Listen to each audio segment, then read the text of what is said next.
Hello guys, welcome to Ira's home cooking.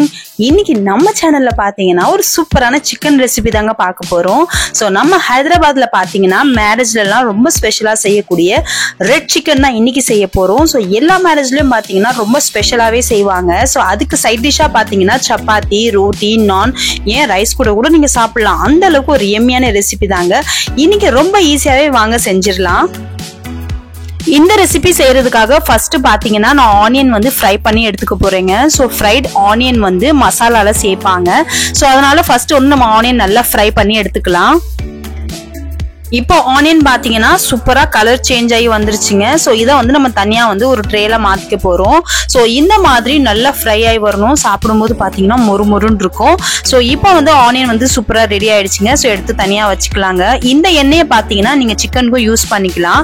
இப்போ வந்து chicken mix பண்றதுக்காக எல்லா மசாலாவும் எடுத்து வச்சிருக்கேங்க. சோ நான் ஒன்னொன்னா சொல்றேன். ஃபர்ஸ்ட் பாத்தீங்கன்னா 1/2 kg அளவுக்கு சிக்கன் வாங்கி கழுவி எடுத்துக்கிட்டேங்க. 1 டேபிள் ஸ்பூன் இஞ்சி பூண்டு விழுது, 1 table spoon soya sauce, 1 teaspoon அளவுக்கு சில்லி சாஸ், 2 டீஸ்பூன் அளவுக்கு கிரீன் சில்லி சாஸ் சேர்த்துக்கலாங்க. சோ இதுல பாத்தீங்கன்னா கரம் மசாலா நான் இன்னைக்கு சேர்த்திருக்கேன் 1 டேபிள் ஸ்பூன் அளவுக்கு. சிக்கன் மசாலா இருந்தாலும் நீங்க கரம் மசாலாக்கு பதிலா சிக்கன் மசாலா சேர்த்துக்கலாங்க. 1 டேபிள் ஸ்பூன் பாத்தீங்கன்னா சில்லி பவுடர் சேர்த்திருக்கேன். இது வீட்ல அரைச்சதுங்க. நீங்க காஷ்மீரி மிளகாய் தூள் சேர்த்தீங்கன்னா 2 டீஸ்பூன் அளவுக்கு தாராளமா சேர்த்துக்கலாம். நான் வந்து அது கூட பாத்தீங்கன்னா வினிகர் சேர்த்துக்கிறேன் 2 டேபிள் ஸ்பூன் அளவுக்கு. அது கூட 4 டேபிள் ஸ்பூன் அளவுக்கு தயிருங்க. சோ இதுல பாத்தீங்கன்னா தேவையான அளவு உப்பு சேர்த்துக்கோங்க. நான் இன்னைக்கு உப்பு பாத்தீங்கன்னா 1/2 டீஸ்பூன் அளவுக்கு சேர்த்திருக்கேன். டேஸ்ட்டுக்கு ஏத்த மாதிரி சேர்த்துக்கோங்க. சோ இப்போ நம்ம பாத்தீங்கன்னா ஃப்ரை பண்ண ஆனியனை வந்து சேர்த்துக்க போறோம். சோ நல்லா வந்து கையாலேயே வந்து பொடி பண்ணிருக்கேன் பாத்தீங்களா. சோ இப்போ நம்ம இதுல வந்து தக்காளியும் அரைச்சு சேர்த்துக்கலாங்க. இதுவுமே வந்து 2 தக்காளி மீடியம் சைஸ்ல எடுத்து சேர்த்திருக்கேங்க. சோ இதுல வந்து நல்லா மிக்ஸ் பண்ண போறோங்க. இது நம்ம நல்லா மிக்ஸ் பண்ணிக்கலாம். இன்னைக்கு நான் பாத்தீங்கன்னா வெறும் நார்மல் மிளகாய் தூள் தான் சேர்த்திருக்கேன். சோ அதனால எக்ஸ்ட்ராவா வந்து ஃபுட் கலர் சேர்த்துக்க போறேங்க. நீங்க கலருக்காக பாத்தீங்கன்னா காஷ்மீரி மிளகாய் தூள் சேர்க்கலாம். நான் வந்து 2 பிஞ்ச் அளவுக்கு இதுல கலர் சேர்த்துக்க போறேங்க. சோ அது கூட பாத்தீங்கன்னா ஊற வச்ச முந்திரிங்க ஒரு 10 எடுத்திருக்கேன். சோ இதை அரைச்சு பேஸ்டாவும் வந்து நான் வந்து இதுல சேர்த்துக்க போறேன். இதுல பாதாம் கூட சேர்க்கலாங்க. சோ உங்க டேஸ்டுக்கு ஏத்த மாதிரி சேர்த்துக்கோங்க. சோ இது நல்ல கிரீமி டெக்ஸ்டரா இருக்கும் பாதாமும் சரி முந்திரியும் சரி சேர்க்கும் போது. சோ இப்போ நம்ம ஃபுட் கலரும் சேர்த்துட்டு நல்லா மிக்ஸ் பண்ண போறோங்க. சோ அவ்வளவுதான், ஆல்மோஸ்ட் எல்லாமே முடிஞ்சிருச்சு. எல்லா இன்கிரீடியன்ட்டும் நம்ம சேர்த்துட்டோங்க. சோ இதை மிக்ஸ் பண்ணி ஒரு 1/2 மணி நேரம் ஊற வச்சிருங்க. இப்ப கலர் எல்லாமே ஒண்ணு கூடி வந்துருச்சு பாத்தீங்களா. இப்ப நான் வந்து இது க்ளோஸ் பண்ணி ஒரு 1/2 மணி நேரம் வச்சுட்டு அப்புறம் தான் இதை வந்து குக் பண்ண போறேன். இது நல்லா ஊறிடுச்சுங்க. இப்ப நம்ம சமைக்க ஆரம்பிச்சிடலாம். நான் வந்து ஆனியன் ஃப்ரை பண்ண பாத்தீங்களா அந்த எண்ணெயை எடுத்துக்கிட்டேங்க. சோ அதுல பாத்தீங்கன்னா ஒரு 5ல இருந்து 6 டேபிள் ஸ்பூன் அளவுக்கு தாராளமா சேர்த்துக்கோங்க. அதுக்கப்புறம் கொஞ்சோண்டு கருவேப்பிலையை சேர்த்துட்டு நம்ம வந்து மிக்ஸ் பண்ண மசாலாவை வந்து சிக்கனோட அப்படியே நம்ம சேர்த்துடலாங்க. இப்ப மூடி போட்டு ஒரு 1/2 an hour அளவுக்கு நல்லா குக் பண்ண விட்டுருங்க. சிம்ல வைங்க, மீடியம்ல வைங்க, ரொம்ப ஹைல எல்லாம் வச்சிடாதீங்க. நான் பாத்தீங்கன்னா ஒரு 25 ல இருந்து 30 மினிட்ஸ் அளவுக்கு நல்ல சிம்ல வச்சு குக் பண்ணிக்கிட்டேன். எவ்வளவு சூப்பரா வந்திருக்கு பாத்தீங்களா.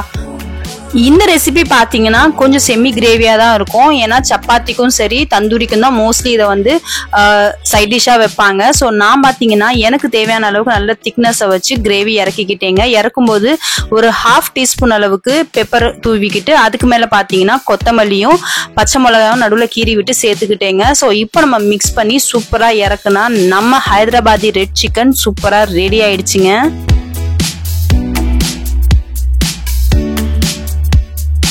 அவ்வளவுதாங்க. சோ இறக்குறதுக்கு முன்னாடி லைட்டா பாத்தீங்கன்னா மறுபடியும் கொத்தமல்லி தூவி விட்டு இறக்குனா நம்மளுடைய ஹைதராபாத் ரெட் சிக்கன் சூப்பரா ரெடி ஆயிடுங்க. ரொம்ப சூப்பரா இருக்கும்.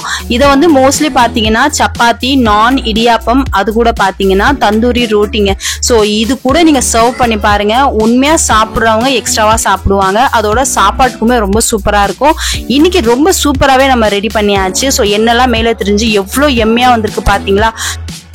இன்னைக்கு நம்ம வீட்டுல பாத்தீங்கன்னா என்ன ஸ்பெஷல் டின்னர் தெரியுமாங்க. சோ ரெட் சிக்கனோட இந்த மைதால செஞ்ச ரோட்டி தாங்க. சோ இந்த ரோட்டியும் இந்த கிரேவியும் இன்னைக்கு ரொம்ப சூப்பராவே இருந்தது. இன்னைக்கு எங்க வீட்டுல ரொம்ப ஸ்பெஷலான டின்னருங்க.